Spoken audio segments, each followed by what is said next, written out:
Hallelujah. Thank you, Jesus. Thank you, Lord. Sa oras na ito, tayo po ay dadako sa pagbibigay. Tunay nga po na ang Diyos ay mabuti. Amen? Sabihin po natin na magbibigay ako. Amen. Amen. Magsasayin na po ako.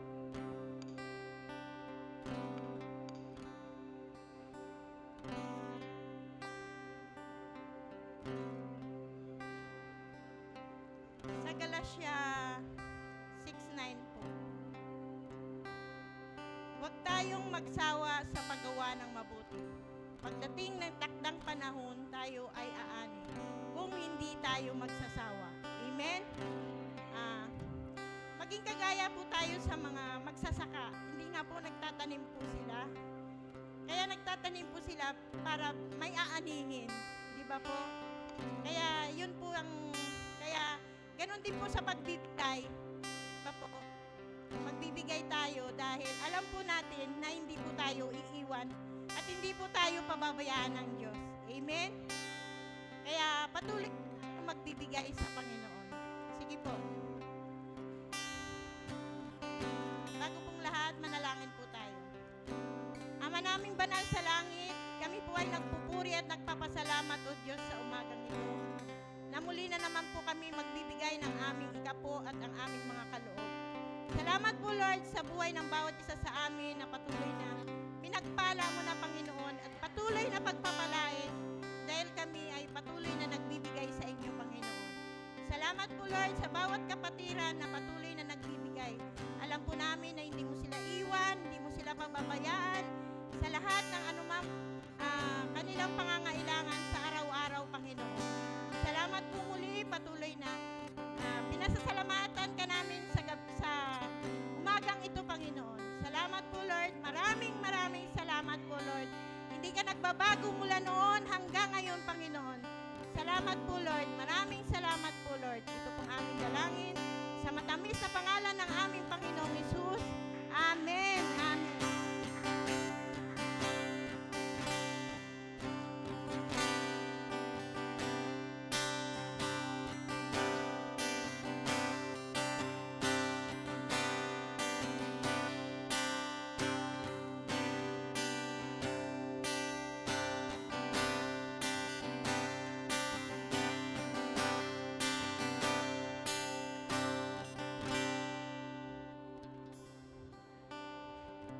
Amen.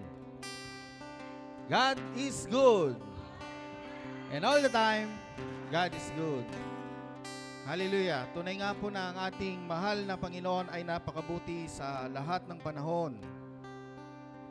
At sa lahat ng panahon, siya po ay sobrang napakabuti sa bawat isa sa atin.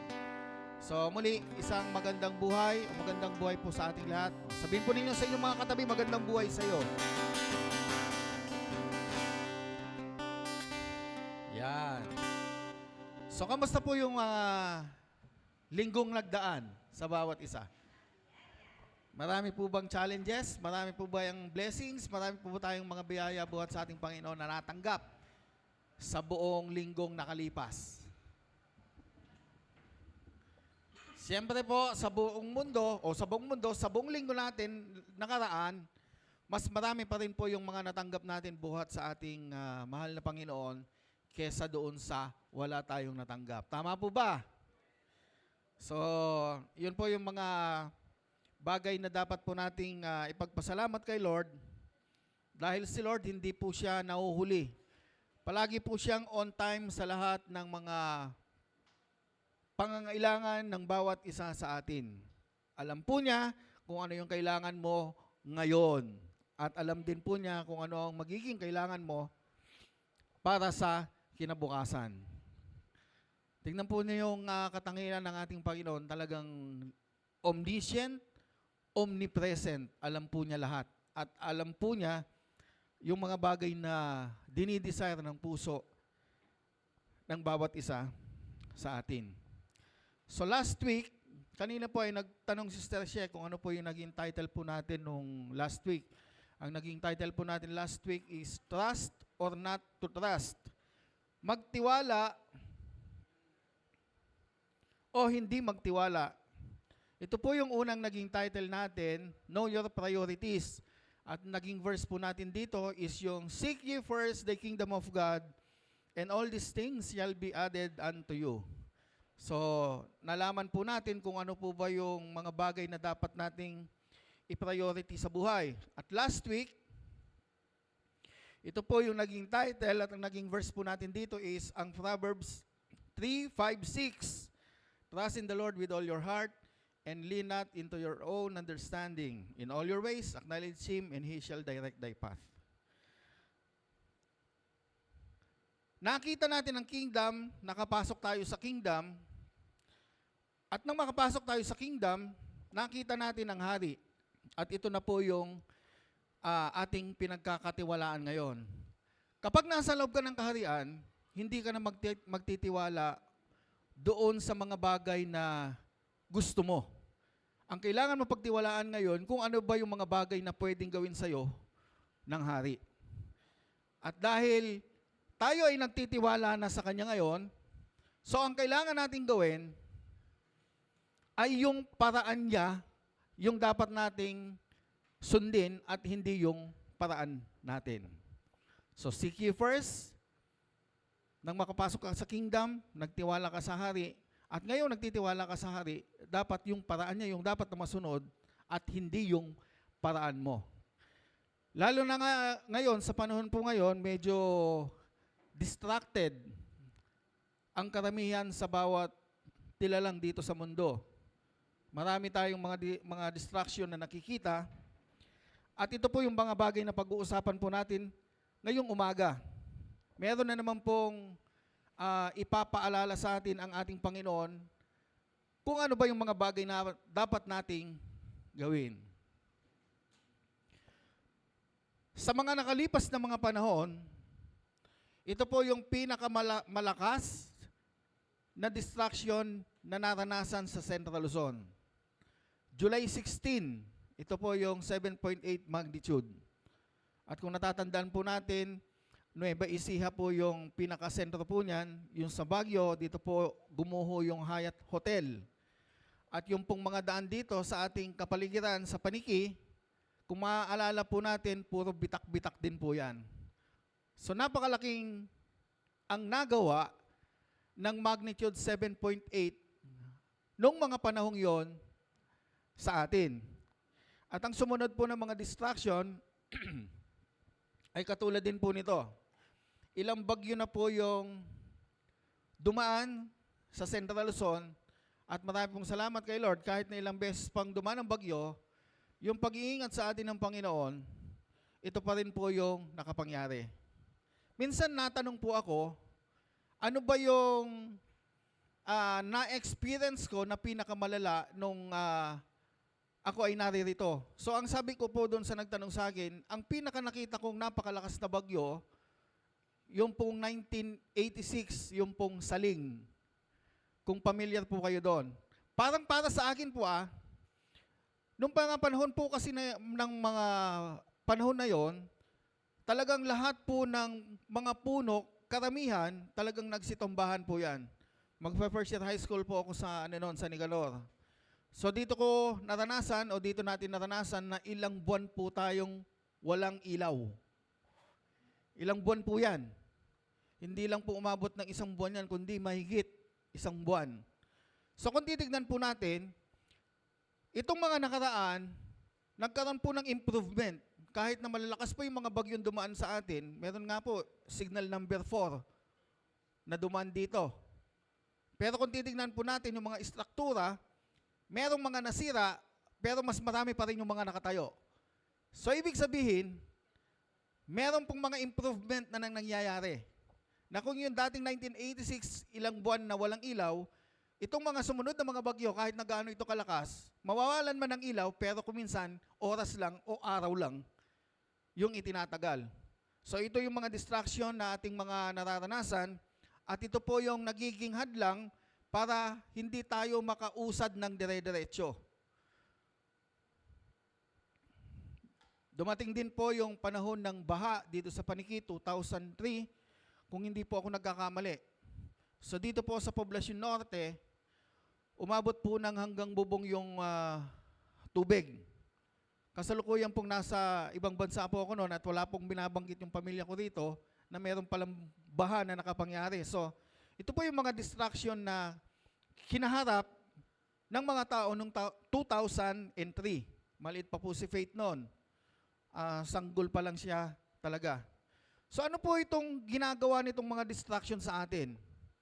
Pinatitigil po niya pansamantala yung mga mundo natin. Pinatitigil niya yung mga bagay na ginagalawan natin.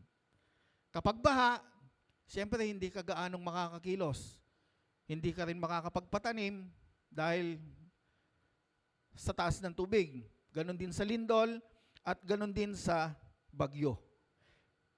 At dito sa Bible, meron pong isang tao na kayang-kaya po niyang hawakan o kayang-kaya po niyang gawan ng paraan yung mga distraction na dumadaan sa buhay po niya.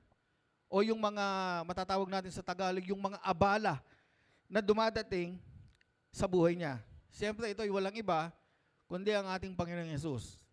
Alam na alam niya kung paano niya, kung ano yung mga gagawin niya sa abalang dumadating sa kanya. Kasi kung babasahin po natin ng Bible, talagang marami pong mga distraction din na naranasan si Jesus Christ. Kahit na yung mga pagpunta niya sa iba't ibang mga lugar para mangaral. So ito po yung matatagpuan natin sa Marcos 5:35 hanggang 42. Hayaan po ninyo na basahin ko na lang. Habang nagsasalita pa si Jesus, ito po yung tagpo na kung saan meron pong isang nagngangalang Jairus o Jairo na merong anak na lubhang may sakit. So pag sinabi nating malubha, 50-50. Talagang nasa bingit ng kamatayan. Ito po yung kwento niya. Meron pong ginawa, si Jairus po kasi meron po siyang katungkulan ng mga panahon na yon. Isa po siyang militar at meron po siyang may mataas na katungkulan nung mga panahon na yon. So ano po yung unang naging distraction ni Jairus bago siya lumapit kay Jesus? Yung pong unang-una, siyempre kapag opisyal ka, meron kang trabaho. Distraction na yun eh. Kailangan mong mamili kung ano yung uunahin mo. At sa pagkakataong yun, inuna niya yung mahal niya sa buhay. Yung kanyang anak. So nagpunta siya kung saan naroon ang ating Panginoong Yesus. Pangalawang distraction, masyado pong maraming tao. Kapag maraming tao, siyempre hindi ka agad-agad makakapunta dun sa harapan. Kadalasan ang ating Panginoon ay nasa harapan, nasa mataas na kinalalagyan. So ito po yung mga bagay na tinitignan niya. Pero dito, makikita po natin kung ano po yung priority talaga ni Jairus. Priority niya yung kaligtasan ng kanyang anak. Kaya ko po nilagay itong priorities na naririto, kaya dapat alam po natin kung ano po yung mga priority natin sa buhay. Kung ano po ba yung mga bagay na dapat natin gawin. At ang sumunod, dahil meron siyang pagtitiwala na kayang gawin ng ating Panginoon yung hindi kayang gawin ng iba. Ako po naniniwala ako na pinatingin na rin po ni Jairus yung kanyang anak sa mga manggagamot. Pero wala po silang nagawa. Pero meron po siyang pagtitiwala sa ating Panginoon at yung po yung priority niya at meron po siyang pagtitiwala kay Jesus, kaya gumawa po siya ng paraan para yung pong paraan ng ating Panginoong Yesus yung makapangyari sa buhay ng kanyang anak. So, ang dami pong distraction, po. Yung pong distraction, masasabi po natin na sa ating pang-araw-araw na pamumuhay, sa ating mga pang-araw-araw na ginagawa, hindi po maiiwasan yan. Meron at meron po talagang mga distraction na nagiging hadlang para mahinto tayo dun sa mga bagay na ginagawa po natin. Halimbawa na lang po, sa birthday, matagal pa yung o ilang buwan pa bago dumating yung birthday ng anak mo, nag-iipon ka na. May ibang nanay kasi ganito mga magulang, ganito yung ginagawa. At bago dumating yung kaarawan ng kanilang anak, kuminsan meron nangyayaring, bigla merong nangangailangan ng pambili ng gamot. Yung iba, merong nangangailangan na nagkasakit yung isa sa miyembro ng pamilya. So yung perang naiipon, nahuhugot. So yun po yung mga nagiging reason kung bakit yung pera na nagagamitin sana sa birthday, nababawasan o kaya nawawala. Kasi aalamin mo kung ano yung priority mo eh. Matagal pa naman yung birthday, ngayon yung kailangan. So dapat, yung ngayon yung kailangan, yun yung uunahin mo kaysa dun sa birthday. Maliwanag po. Dapat alam po natin itong mga ganito.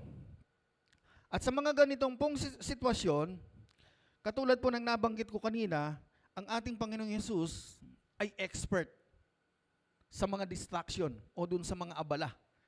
Alam po niya kung ano po yung kanyang gagawin. Alam ni Jesus kung ano po yung kanyang priority. At kayang-kaya po niyang hawakan o bigyan ng paraan yung distraction na kanyang kinakaharap. Kaya ni Jesus na harapin ang abala sa mga private o pribadong lugar. Madalas nakikita natin ang ating Panginoong Hesus sa crowded na tao. At meron din pong kwento sa Bible, doon sa private, meron din po siyang mga ginagawa. Katulad po nitong ginawa po niya sa batang ito. Alam po niya na marami pong tao. At alam po niya na yung iba nag-uusyoso lang. O naghahanap ng mga bagay na hindi pa nila nakikita sa ating Panginoong Jesus. Kung kaya ba ni Jesus na gawin ito? Kaya ba niyang gawin yung ganito? Nakikiusyoso lang. Pero kahit na ganun yung nangyari, alam pa rin po ni Jesus yung kanyang gagawin. Ilan po ang disciples ni Jesus? 12. Kung papansinin po natin, dito po sa tagpo ng anak ni Jairus, 3 lamang po yung sinama niya. Si Peter, si James, at saka si John. Bakit niya hindi sinama yung siyam? Kasi alam ni Lord kung ano yung nasa kaisipan ng siyam. At alam niya rin yung nasa kaisipan nung 3 na palagi niyang kasama. So ito yung tinatawag na circle ni Jesus. Meron siyang circle na 12 yung kasama niya at meron siyang circle na 3 lang yung kasama niya. Ibig sabihin, hindi siya nagtitiwala dun sa siyam? Hindi, meron pa rin po siyang tiwala. Pero alam niya kung ano yung kakayanan nung siyam at alam niya kung ano yung kakayanan nung 3.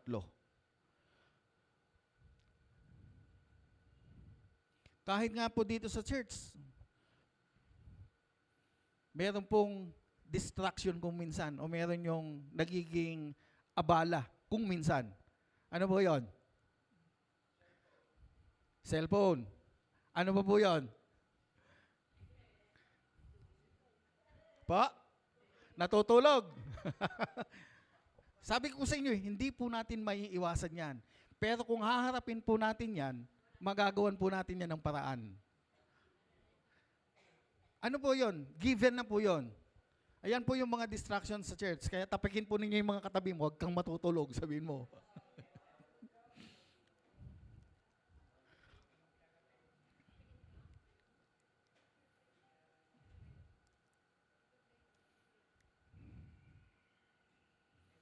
Hallelujah.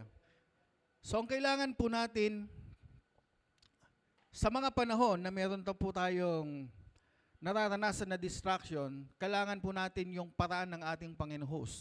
Yung pong paraan niya, yun ang kailangan nating sundin. Kaya sa mga sandali po na ayan na yung abala, ang unang-una mong kailangan na gawin, talagang manahimik ka. Kalmahin mo yung sarili mo. Kasi kapag natataranta ka, kadalasan ang tao pag natataranta hindi na alam kung ano yung ginagawa. Kung ano-ano na yung ginagawa. So yun po yung kailangan po nating gawin. Manahimik po muna tayo sa mandali para alam po natin kung ano yung gagawin natin. The Jesus way in life troubles.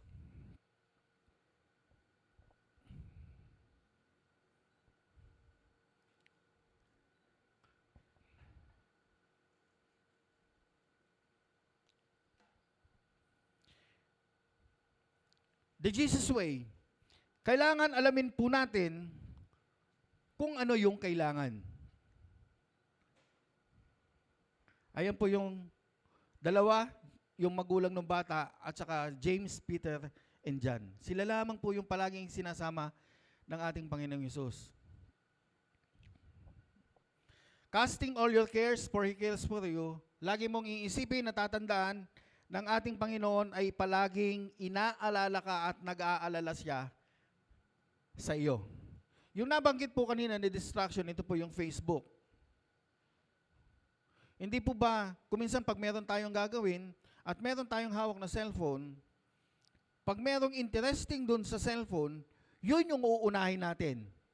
At sa kaka-scroll natin, hindi natin namamalayan na umaabot na tayo ng ilang minuto o ilang oras sa pag-i-scroll lang at yung dapat natin gawin sa oras na yon ay hindi natin nagagawa dahil dun sa Facebook.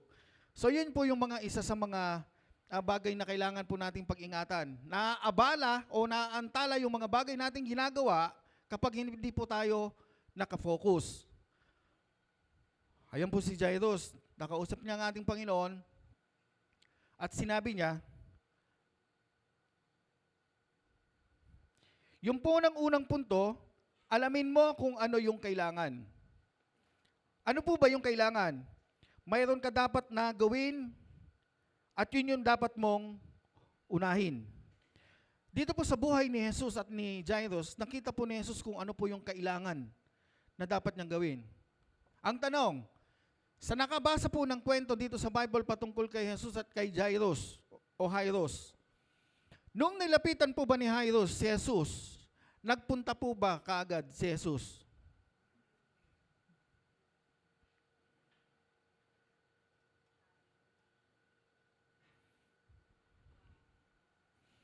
Hindi na po natin maalala. Hindi po siya kagad ng kwento kasi dala po yung kwento niyan. Meron pong distraction patungkol pa rin po doon sa bleeding woman. Actually, ang sabi lamang po ng Panginoon dito ay napakasimple. Magtiwala ka lamang. Just believe. At kung titignan po natin, pag-aaralan po natin yung mga ginagawa ng ating Panginoong Jesucristo, habang po siya ay nangangaral, hindi po siya nangangaral na ka-level po niya ang tao. Ibig sabihin, hindi siya nangangaral na kung kayo ay nakatayo, hindi siya nakatayo mismo na ka-level lamang ninyo. Palagi siyang humahanap ng paraan dahil alam niya kung ano yung kailangan. Palagi doon sa bangka, palagi doon sa burol, para nakikita niya ang lahat. Yun po yung kailangan na nakikita ng ating Panginoon na dapat niyang gawin. So yun po yung mga bagay na kanyang inuuna. Dito po sa verse 21, may tinutukoy po dito na large crowd. Ang mga tao, kailangan nila si Jesus noong mga panahon na yon. Dahil naririnig na yung kanyang pangalan at narinig na nila na siya ay nagpapagaling. Kahit saan magpunta ang ating Panginoong Jesus, hindi maiwasan na dinudumog po siya ng mga tao. Matalino ang ating Panginoong Jesus, kaya gumagawa po siya ng paraan para lahat ng mga pangangailangan ng tao ay maibigay po niya ng buo. Naalala po natin yung 5,000 na pinakain po niya. Alam ni Lord, nagutom na yung mga tao.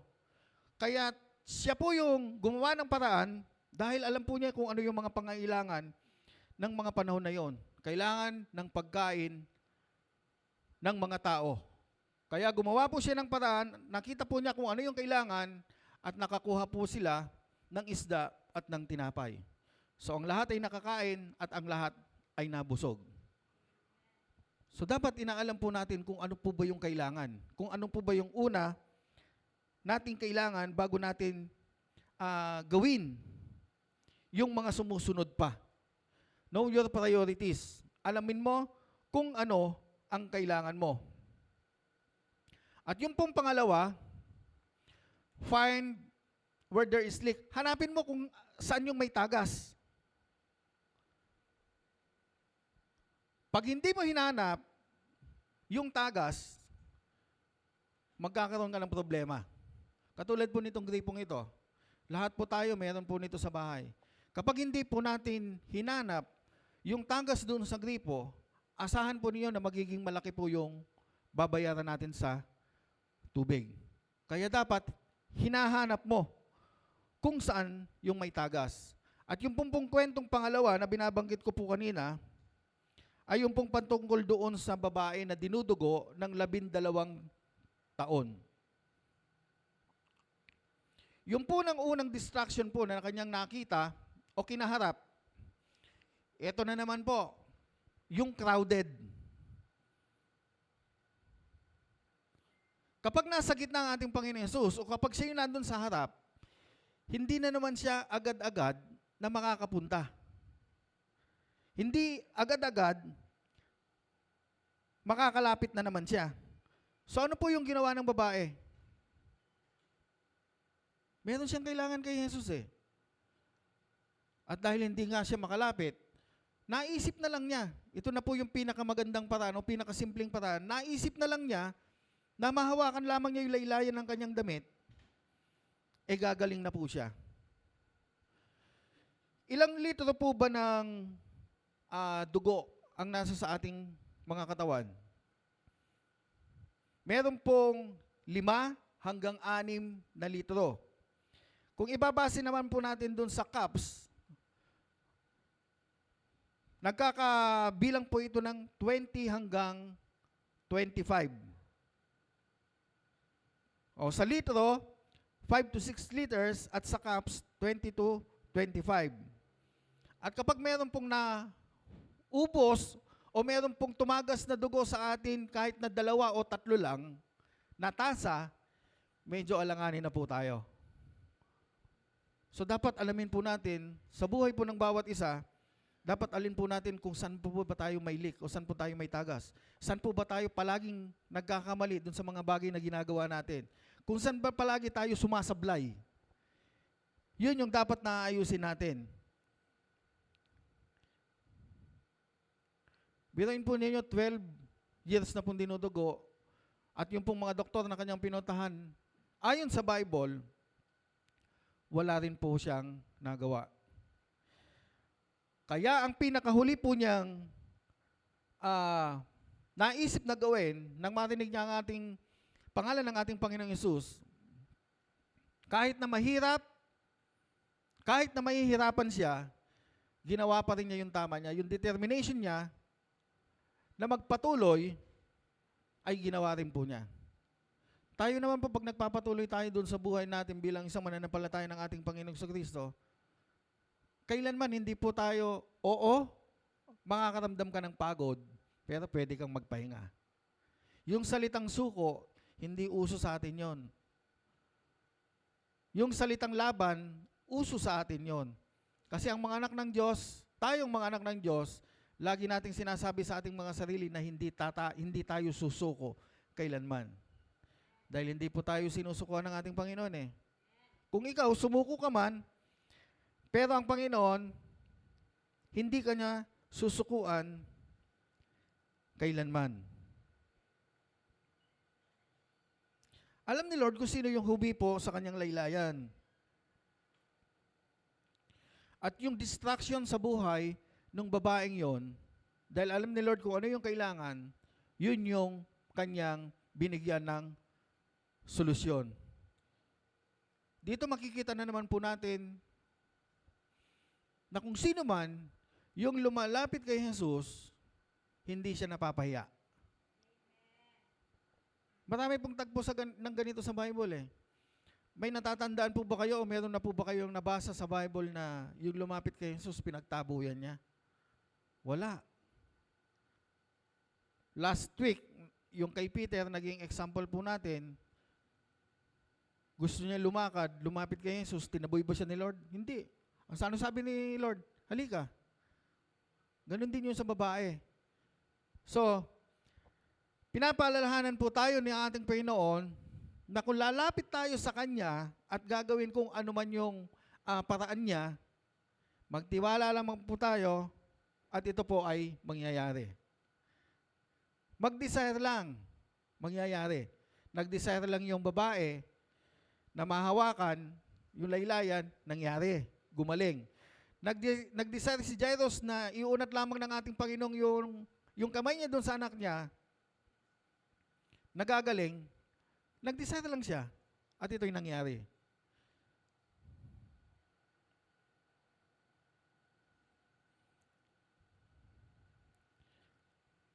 Magtatanong po ako sa inyo, nung mga panahon na yon, na ginagawa ng ating Panginoon Jesus yung dapat niyang gawin, naapektuhan po ba siya?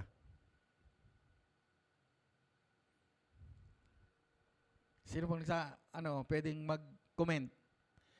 Nung ginagawa po o bago gawin ng ating Panginoong Jesus at merong mga distraction, naapektuhan po ba siya? Si Jesus po, hindi po siya naapektuhan kasi alam po niya kung ano yung gagawin po niya. Bakit ikaw? Hindi mo alam kung ano yung gagawin mo. Kasi sinasarili mo eh. Huwag mong sarilinin.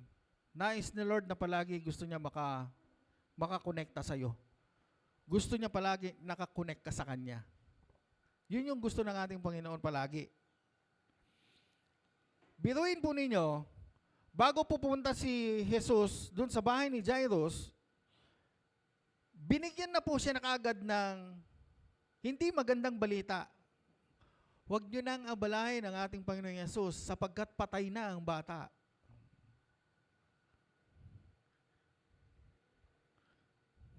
Kaya ano po yung sinabi niya kay Jairus? Magtiwala ka. Yun lang.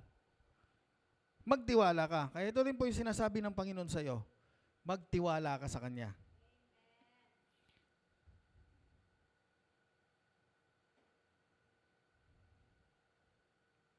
At yung pong pangatlo,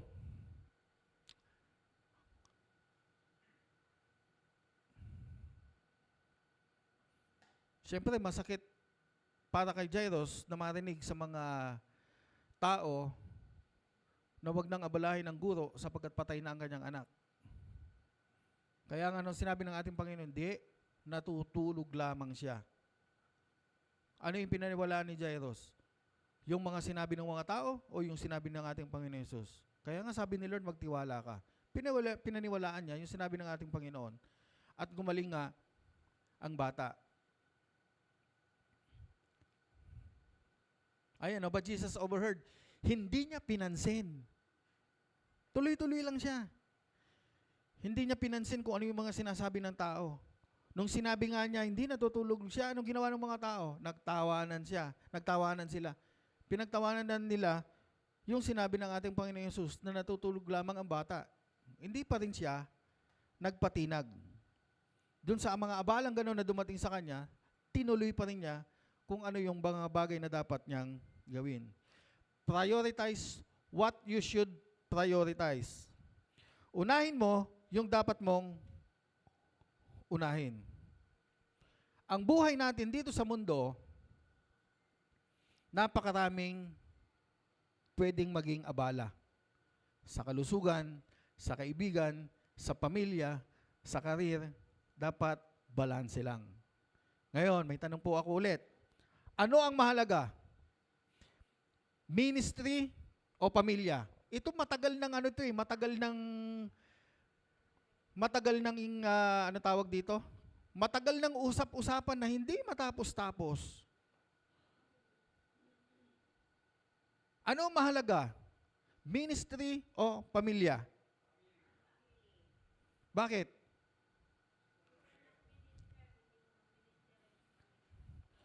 Lagi po natin tatandaan, unang-unang pamilya. Kasi ang pamilya, ministry din yan. Anong dapat unahin? Church o affair? Pastor, depende. Depende sa kumporme. O halimbawa, merong ikakasal na anak mo, nataon na linggo o talagang linggo, a-attend ka ba sa church o a-attend ka doon sa kasal ng anak mo? Siyempre sa kasal ng anak mo. O halimbawa ganito, merong birthday, nataon ng linggo.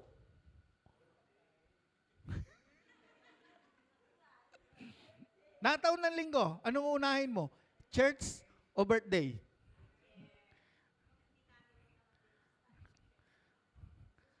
Oh, pwede ka namang sumunod eh. Oo. Wag po kayong makokondem kung halimbawa hindi po kayo maka-attend ng Sunday at meron kayong family affair. Wag po kayong makokondem pag ganon. Ano po? Siyempre, unahin po natin ang pamilya. Kasi ang church, linggo-linggo naman yan. Ang affair sa family, napakadalang. Kaya, alam na po natin kung ano yung unahin natin. Pero hindi naman ibig sabihin, tuwing linggo, merong affair sa pamilya ninyo. Baka every Sunday na, Pastor, hindi po ako makakaten kasi po merong affair. Pastor, hindi po ako makakaten kasi birthday po nung aso ko. Yung mga ganyan. O basta hindi po ako makakaten kasi piyesta. Mga ganyan. Brother Evan, kung natatandaan po ninyo, nung medyo lumipas ang panahon, mas mahirap po nun, hindi ba? Kasi na-motivate kami kung ano yung dapat mong unahin talaga. Yun yung turo sa amin nun eh. Pero siyempre ngayon, pinapaunawa ni Lord kung ano yung mga bagay na dapat mong unahin. Kasi nun talagang pag church, church talaga. Pag under the law, ewan ko po, baka dalawa lang kami ni Ninang ang matitira dito. Ganun po yung mga na-experience po namin nung mga fast na taon nung mga magkakasama po kami. So, wala na po tayo sa law, kundi nandito na po tayo sa grace. So, palagi mong ibabalanse lahat. I-priority mo kung ano yung dapat mong i-priority. Kanina nga po habang nag-praise and worship, o bago pagsimula po yung praise and worship, dahil ko konti pa lamang po yung mga kapatiran, bigla po ako napaisip. Ang sabi ko po, ang naisip ko po ay ganito, malapit na kaming makompleto. Malapit na kaming dumami. Ay, ang nakakatawa pa nga po ganito eh. Sigurado sa April, marami kami.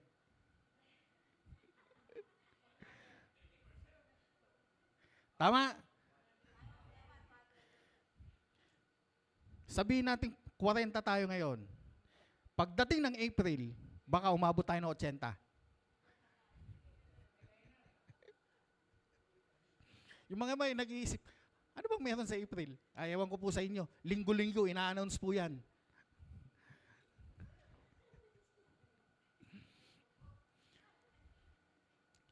So alamin po natin kung ano yung priority natin.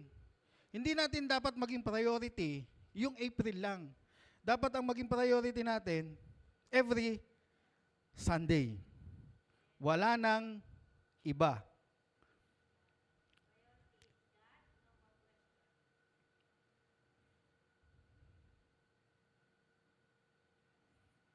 At yung pong pang-apat, at ito po yung pinaka-huli. Ayan, is family important than church? Ang sagot nyo po kanina, siyempre family muna. Church o business? Oo Ang may mga business dito, sila Manman, at saka si Brother Gary, pero inuna nilang church. Kasi yung kikitain mo ngayon, ibibigay ni Lord bukas. Ibibigay ni Lord yun. Imposibleng hindi.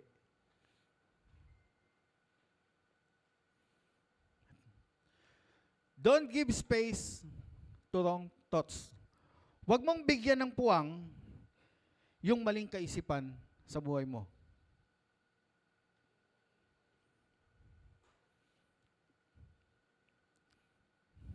Dito po tayo kadalasang nadadapa. Yung akala natin ganito, akala natin ganun. Bakit humarap si Rizal nung binaril po siya? Hindi nyo alam. Kasi kala po niya walang bala. Hindi po. Lagi po nating bibigyan ng pansin yung pong laman ng ating kaisipan.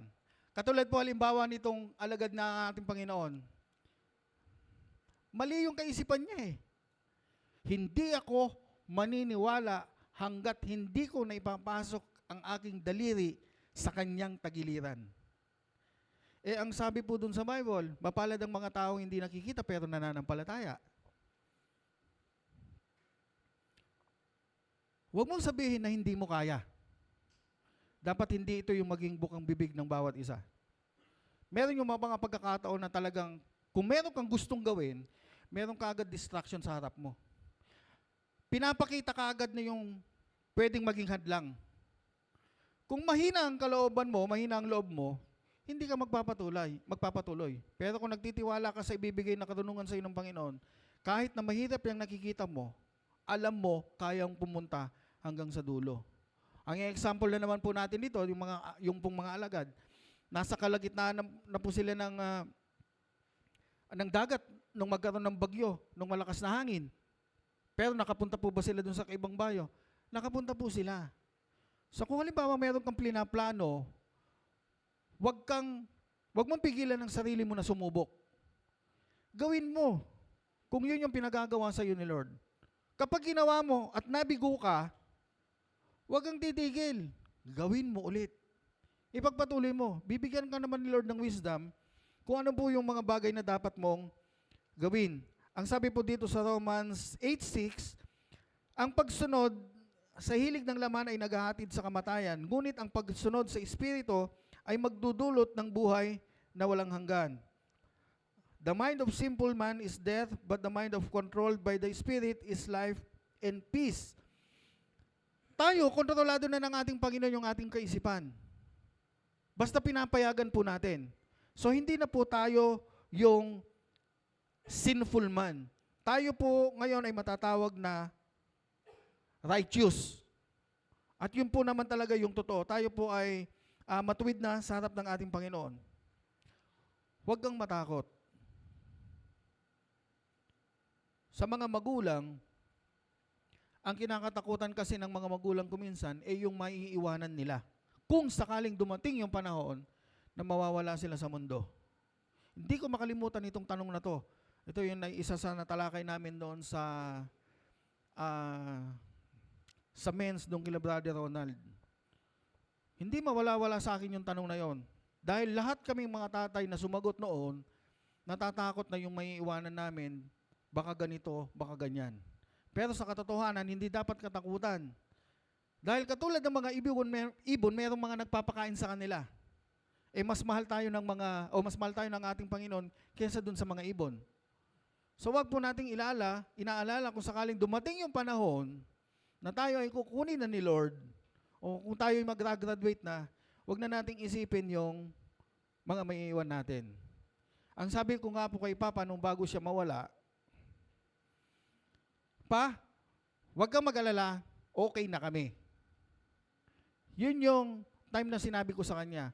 At sinabi ko rin doon kay mama ko na kung ano man yung nagawa ni Papa sa kanya noon, sabihin niya na pinatatawad niya na. So ginawa naman nila. Ginawa nila. Kasi meron po mga pagkakataon na gano'n, kung bakit hindi makaalis yung taong mahal na mahal mo, dahil kung minsan pinipigilan mo, ikaw mismo. Ikaw gusto mo pa siyang mabuhay, pero siya gusto niya nang magpahinga. Hindi siya makawala-wala doon sa kanyang sarili dahil gusto mo pa siyang mabuhay. Kaya kapag dumating yung time na yon at matagal ba naman, thy will be done. Kapag meron nga po kaming pinag-pray na merong may mga sakit, ipakikita naman sa iyo ni Lord kung magtatagal pa siya o hindi na. Pwede mong ipanalangin kung kalooban mo, Panginoon, na mabuhay pa siya ng matagal, kalooban mo ang makapangyari. Siyempre, ang pamilya gusto mabuhay pa. Pero kung ang kalooban mo ang dapat masunod, mangyari ang kalooban mo. Yun palagi yung nasa dulo ng prayer ko kung ako'y nananalangin sa may sakit. Kasi pakikita naman sa iyo ni Lord kung magtatagal pa siya o hindi na eh. Kapag nagtagal pa yung pinag-pray mo ng 1 linggo, pasalamat ka kay Panginoon dahil binigyan pa siya ng 1 linggo. Ibig sabihin, meron pang dapat na dapat na naayusin. Huwag maging mali yung kaisipan natin na nangyari din po sa akin. Naikwento ko na po ito madalas o maraming beses na nung kabataan po namin na kapag ako ang pinag-pray nila sa may mga sakit, namamatay po sila. Kaya nga yung healing ministry, naging killing ministry sa kaisipan ko. Yan po yung battle ko noon. Kaya pag pinag-pray ulit nila ako doon sa may mga sakit, umaayaw na ako. Personal experience. Kasi namamatay nga sila eh. Gusto niyo pag-pray ko kayo? Hindi po pera biro. Nag-pray ako sa Balanoy, nag-pray ako sa Kaot, nag-pray ako kung saan-saan, nag-pray ako sa Tablang. Hindi, latest na lang 'yon. Kung saan-saan ako nag-pray ng mga kapatiran noon at namatay silang lahat. Opo. Namatay silang lahat. Kaya yung bubulihin ka ng mga kasamahan mo sa ministry noon, sa akin talagang tinanggap ko yon. Si Brother Ruel, kapag meron siya pinag-pray, namamatay. Tapos tawanan yung mga nakarinig. Siyempre, walang pakiramdam mo sa'yo. Nakangiti ka sa labas, pero ang sakit ng kalooban mo. Katagal kong dinala yun. Pero ito yung pinaunawa sa akin ng Panginoon. Wala akong kasalanan doon. Kapag pinag-pray mo, halimbawa lamang po kapag pinag-pray mo si Sister Rosie, ngayon, halimbawa lamang po, at umabot po siya hanggang bukas, blessing pa rin yung kay Lord. Sister Rosie, hindi ko po kayo pinag-pray ngayon. Dahil wala naman po kayo sakit eh. Pag umabot pa siya ng isang araw, pasalamat ka dahil binigyan pa siya ng isang araw. Pero yung mga biro-biro na gano'n, na lahat ng pinag-pray, lahat naman ng tao dadaan dyan eh. Yun nga lang, meron kanya-kanyang panahon. Kaya yung maling kaisipan ko, na mag-pray ako sa taong may sakit na mamamatay, ilang taon kong kinimkim yan, ilang taon kong daladala, hanggang sa napakawalan ako, hanggang sa naunawaan ko na hindi ko pala dapat talagang isipin na ganun palagi yung mangyayari.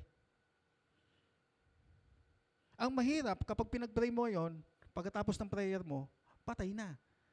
Yun, medyo mabibigla ka pa eh. Pero hindi pa rin eh. Kung yun yung talaga yung kalooban ni Lord, yun yung kalooban niya. Kaya kung halimbawa meron pong dumating sa inyo at alam nila na born again kayo, alam kasi nila mga born again magaling manalangin eh. Kaya kung nakikita nyo malapit na sa hukay yung ipag-pray nyo, huwag nyong ipag-pray na, ganito na lang po yung banggitin po ninyo. Panginoon, kung ano yung kalooban ninyo sa taong ito yung makapangyari. Safe kayo nun. Tama naman. Kasi talagang dapat paraan ni Lord eh. Hindi nyo paraan. Siyempre ikaw, gusto mo mabuhay po siya. Nakita nyo, naghihinga-hingalo na. Bagamat kayang gawin ng ating Panginoon, yung patay nga, nabubuhay niya eh. Yung may sakit pa kaya. Basta palagi kung ano yung kalooban ng Panginoon, ito, yung makapangyari. Hindi po tayo mapapahiya kay Lord. Yung pong mga distraction talagang nandyan yan. Kaya kung merong distraction sa buhay mo ngayon, dapat pag naglalakad ka, nakataas pa rin yung noo mo. Kasi alam mo, tutulungan ka ni Lord eh. Alam mo, hindi ka niya pababayaan eh. Yun lamang po yung paraan. Lahat tayo makaka-experience yan, lahat tayo mararanasan yan. Yung inihintay ko nga pong mag-grace story dito, hindi pa po niya ginagawa. Pero alam ko darating po yung time na may kwento po niya talaga yung mga ginawa sa kanyang buhay. Ano yun, Sister Yas? Darating din po yung time na yon na may share niya. At pagdating po nung time na yon, maaaring pong sa Sunday na, magdala na po tayo ng ating mga panyo para pakinggan siya. Sabihin nga po ninyo sa inyong katabi, mabuti ang Diyos sa buhay mo. Sabihin niyo ulit, huwag kang susuko, kaya mo yan.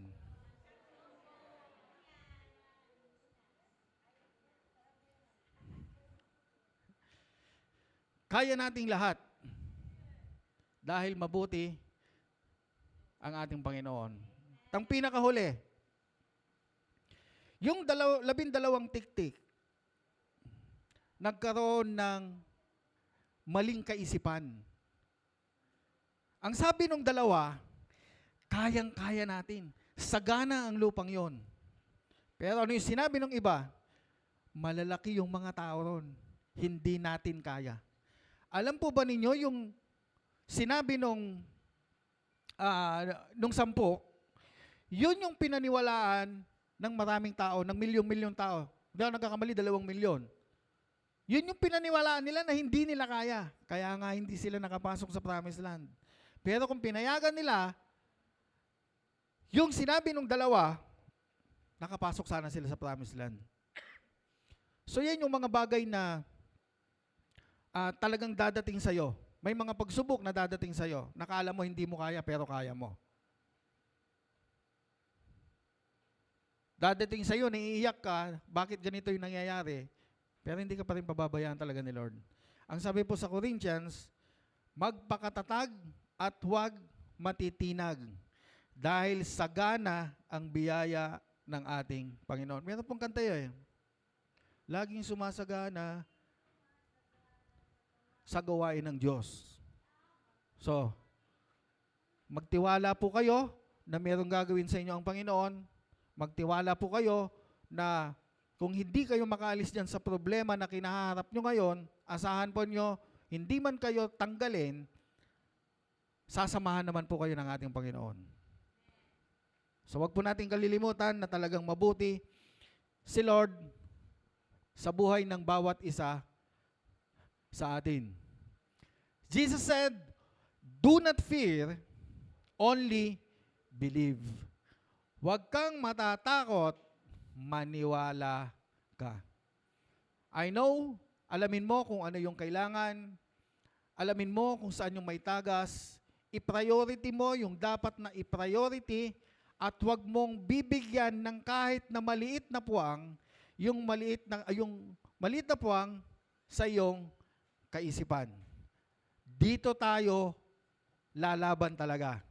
Yung pong pinakahuli, dito po tayo talaga titirahin. Ano po yung katapat ng fear?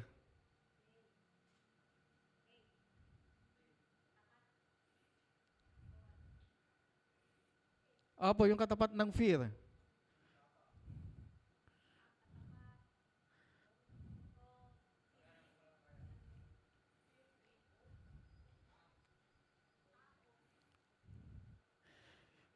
Yung pong fear kasi, hindi darating sa iyo yan kapag wala kang nakikita. Tama?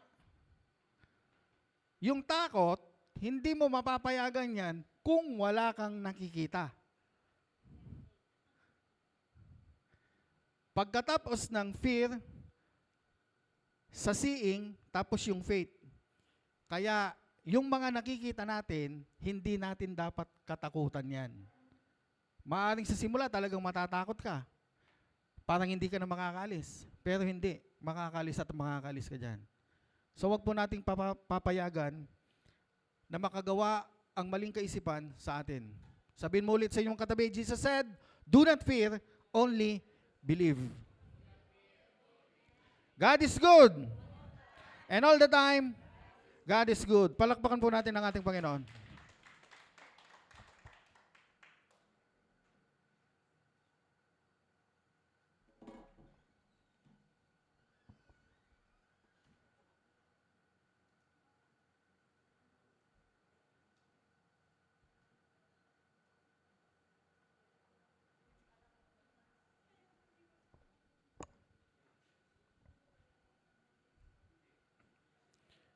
Tayo pong lahat ay tumayo.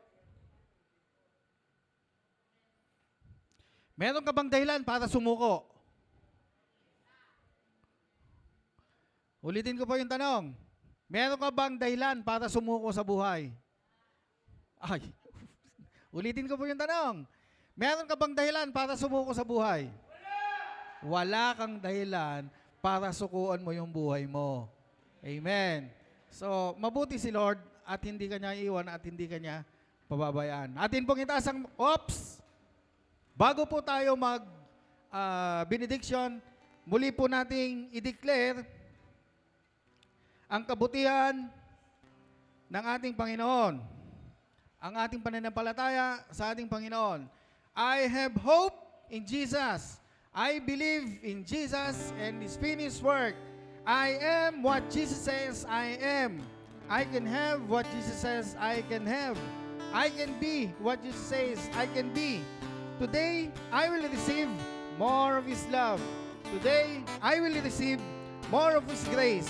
Today, I will receive more revelation. Today, I will experience more of His healing, His blessing, His favor, now and forever. I am blessed to be a blessing. In Jesus' name, Amen. Atin pong itaas ang ating mga kamay. Ang pagpapala ng ating Panginoon ay patuloy ninyong mararanasan. Minahal ka ng Diyos kahapon, minahal ka ng Diyos ngayon. Bukas, wala ka pa rin niyang sawang mamahalin. Iyong tatandaan ng kanyang mga pangako. Hindi ka niya iiwan at hindi ka niya pababayaan. Ano man ang pinasimulan niya sa buhay mo, ito ay kanyang tatapusin. Ang araw na ito'y pinagpala, buong linggo ninyo ay pinagpala na rin. Paniwalaan mo, tanggapin mo, sa ngalan ni Jesus. Amen. Magandang buhay po sa inyong lahat.